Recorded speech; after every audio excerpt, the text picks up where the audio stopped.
BNN RI dan PDEA berkomitmen tingkatkan kerjasama pemberantasan peredaran gelap narkotika.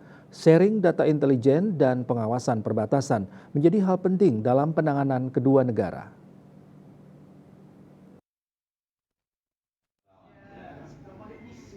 Deputi Hukum dan Kerjasama BNN RI Irjen Polisi Agus Irianto PhD dalam pertemuan bilateral bersama Asisten Sekretari Renato Agumban, Deputi Director General Po-Operation Philippines Drug Enforcement Agency PDEA di Nusa Dua mengungkapkan, pertemuan sebagai bentuk komitmen keduanya dalam mengatasi permasalahan narkotika di Indonesia maupun Filipina.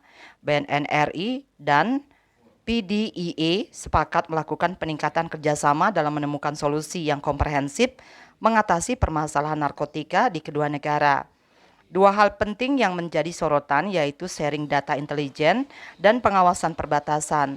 Selain itu, kerjasama mencakup peningkatan kapasitas melalui berbagai best practice, keahlian teknis, serta pendekatan inovatif juga dilakukan. Kita membahas isu-isu yang dihadapi baik oleh Indonesia dan Filipina, dan kemungkinan ke depannya kita format kerjasamanya seperti apa. Kita memang sudah ada kerjasama, tapi dengan adanya acara meeting ini kita tahu perkembangan apa di Filipina, ada perkembangan apa di Indonesia, terus di perbatasan itu seperti apa untuk melakukan operasi bersama di perbatasan. Informasi, ada kapal dari Laut Cina masuk ke Filipina, kemudian masuk ke Indonesia. Misalnya dari Palawan, Laut Sulu, masuk Laut Sulawesi, masuk Kepulauan Sangir, Talaut, ada yang masuk daerah Gorontalo atau masuk Sulawesi Tengah. Itu nanti yang kita akan bicarakan format seperti apa.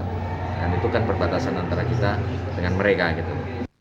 Diharapkan dapat memperkuat komitmen antara BNN RI dan PDEA dalam berbagai gagasan inovatif dan menyusun rencana aksi yang nyata untuk mencapai tujuan bersama dalam meningkatkan keamanan dan kesejahteraan kawasan ASEAN, khususnya kedua negara dalam pemberantasan peredaran gelap narkotika. Rai Suwantara, Bali TV.